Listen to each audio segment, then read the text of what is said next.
Well, I planted all the apples. Need to go back and do a little touch-up work with putting some mulch around the tops of them, but they're all in the ground, which is the first half of the apple orchard. The other half of the shipment comes in on, I think, probably Friday or Saturday. But this right here is an example of just the peaches, plums, apricots, apriums, and pluots.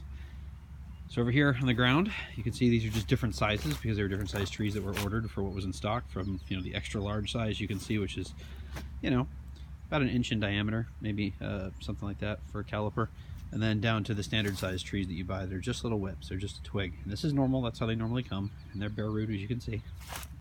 So these right here are all plums.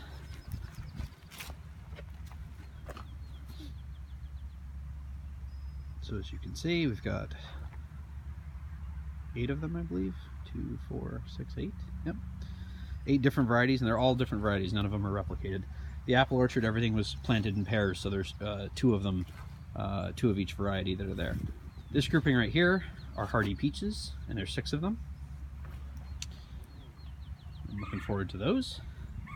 We get those in the ground soon. Some of them actually have little tiny buds starting to emerge already, so definitely got to get them in the ground quick. And then over here are sort of the weirdos of the family, which are the apricots on the left, and then Apriums, which is an apricot plum hybrid, and a pluot, which is a plum apricot hybrid, going the opposite way for parentage. So anyway, I'm about to put them over here in the stone fruit orchard, which will run perpendicular to the apple orchard. And in this spot where it's a little disturbed right here in the center is just where I spread some dirt around. This is where the greenhouse will go, in the middle of stone fruit orchard. So I'm just going to do a pan around. The house is back that way, up on that hill where the bank is. So that's the north side of the house that I'd be looking at right there, sheltered from the wind and weather by the bank of fill. And then over there in the dead center of the screen, off in the distance, that's the apple orchard that runs along the large hardwood tree line, the very large mature trees that you sort of see running in a line.